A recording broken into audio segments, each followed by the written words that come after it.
Okay, additionally, if I'm cutting a longer board, we've got a couple stations where we've got a chop saw table set up. Our workstation here would be ideal to extend longer boards out on, but I also want to show you a feature of this table. So if I've got a 5.5 foot board and I just want to take a couple inches off the edge,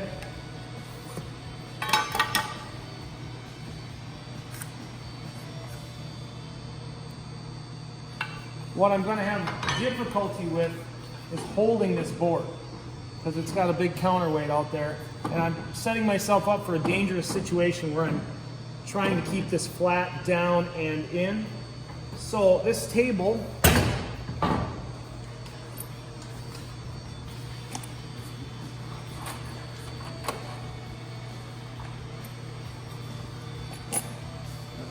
how to release it. There it is.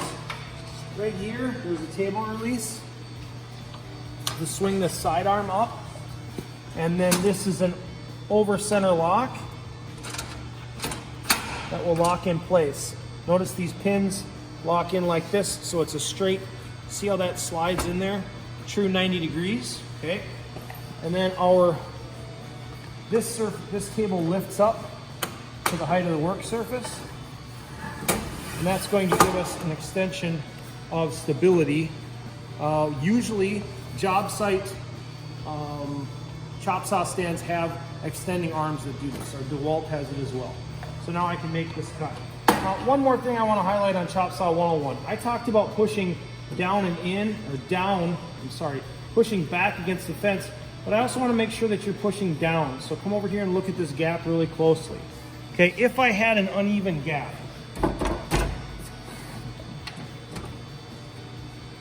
pitch point. So something like this. And I might not notice that right away, but notice how I've got a 1/2 inch gap here and nothing here. I can feel that by pushing down on the board and feeling that board flat out. So now I'm pushing back against the back fence and down, and I know that I'm good. If I have a problem like this, I want to take care of it by using my outrigger stands to hold and help. Now I'm flat, I'm flush with the cut surface, or the bed, I should say, of the table saw. I can line up. I'll show you one other technique for lining up the blade. Look right down the blade with the camera. As I bring the blade down, we usually can get a sneak peek right down the blade. And if we can see that mark, we can line up right on that mark. And that would mean you, okay, now back up. That would mean you are down here like this, and I'm actually closing one eye and lining up my saw blade, which is fine, okay? If you're not comfortable looking from the side and getting an accurate enough cut, that's okay. Let my saw come up to speed fully. Down, all the way back. Okay, before we cut out, let's just go over the differences in this saw. This DeWalt right now is not on its portable workstation. Take our cords off. We're looking for that release that allows the head to come up, okay? Come in here, it's kind of hidden underneath the head. I'm gonna push down, pull that pin out, now my head comes up. Difference in these two saws, this is a 12-inch diameter blade. That means that I can most likely cut 2x6 up on edge. And I've got my compound miter slides locked up there right here. There you go. So we can almost get through, we won't get all the way through a 2x6, but it does mean we can cut deeper, or like a 4x4 for sure, okay, with a larger diameter saw. And this saw's got like a vented relief in the front, so same thing, we can look down the blade. As far as the back fences go, same functions, where if we're going to cut an angle, we have to slide it out. I'll show you one other feature on this saw that that saw over there does not have. This has a material hold down,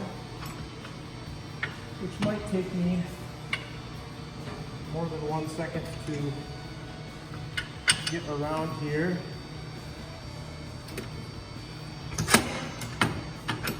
There we go. So the way this works is we thread this up. Situation where you need to make a critical cut, you're not comfortable holding material that's too close to the blade, we can use this hold down right here, and this will thread in place.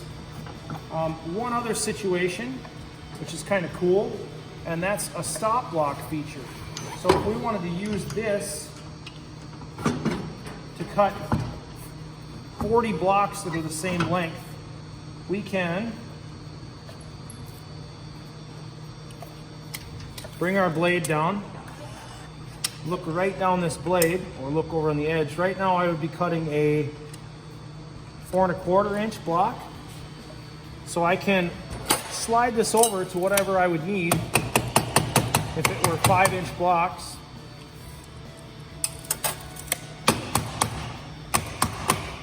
Make sure it's tight to the back fence so that they cut square. And that's going to be 5-inch right on with the kerf of the blade. Tighten this up.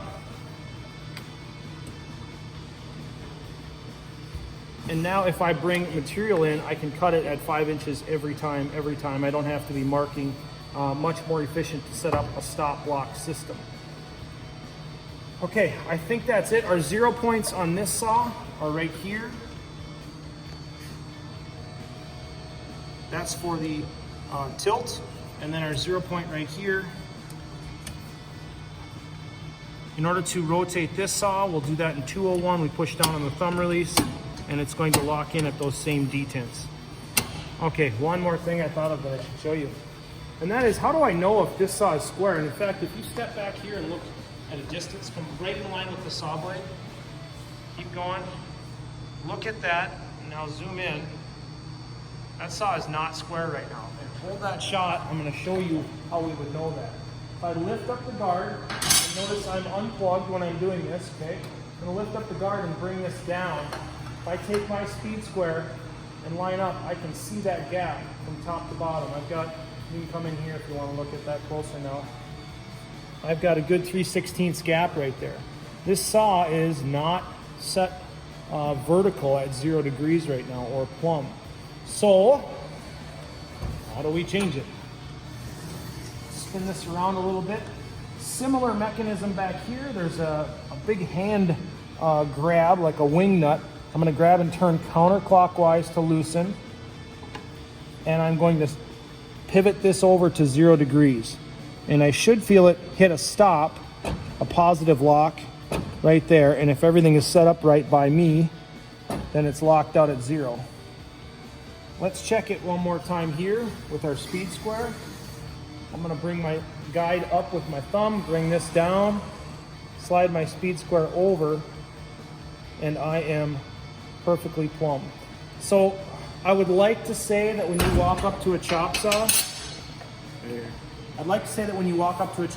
or a miter saw in our lab, that it's going to be set up at 0 and 0, but that may not be the case. So the eye never lies. If you look at it and it doesn't look right, let me know. And if you're not comfortable on how to adjust it, or if you want to use your speed square to check the blade, you can do that. See. This is compound miter 201. So we want to talk about mitering, or cutting angles other than a cross cut, as well as emphasize safety on this video. Okay, so we talked about the standard cross cut, which would be a 90-degree cross cut. If we wanted to make an angled cut, say 45, so we can detent over to that 45. Very common angle, makes a 90 degree when we put two together. What are some things we have to consider? Number one is, where do we hold the material? How far away from the blade should we be? And which hand can we use? So if we're making this cut, we always want to stay on the open side of the machine with our hand that we're going to brace the material with. So in this case, I am on the left side, and I'm going to use my right hand in order to operate the saw. I'm going to start the saw when it's up, bring it out all the way down, run it through, let it stop before I raise it back up, okay? One thing I want to emphasize here, and maybe I'll say it again, is if you're right-handed or left-handed, it's a tendency to want to do this because you're more comfortable with your right hand to hold the material, but you never want to cross your arms when you're using a compound miter saw because you're exposing yourself to getting cut, okay? So if that isn't obvious here, I can swing it the other way. Don't ever cross your arms when using this saw. okay? Always make sure that you're open. If you're not comfortable bracing the material with the hand that you're using, then you need to flip the angle and spin it over to the other side. So I've got some material here, ooh, and I've got a nail in this board, so good that I inspected it. I'll be clear of the nail here. I'll cut out that bad material. I'm going to brace here. More than 4 inches away from the path of the saw is usually a general guideline. So the width of my hand, there we go. The width of my hand away is where I want to brace. Tuck my thumb, pin it down and back. Let the saw come up to speed.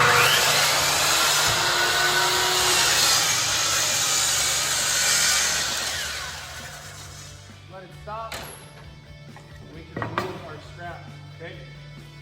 I think those were the bigs. I don't want you to cross your arms. I want to make sure we have the material back against the fence. So in this case, if we were going to cut this tip off, we'd want to flip it over and have it against that back fence before we cut it away. One more safety piece that I forgot on the compound miter saw. If I'm going to cut off these, no problem, okay, cross cut. I have seen students that have tried to rip on the compound miter saw, and this can be disastrous, okay? This is not the tool to use. The tool would be the table saw. So we never rip or cut a board that is longer than it is wide. This is only for cross cutting and miter cutting if we're going to cut an angle on there.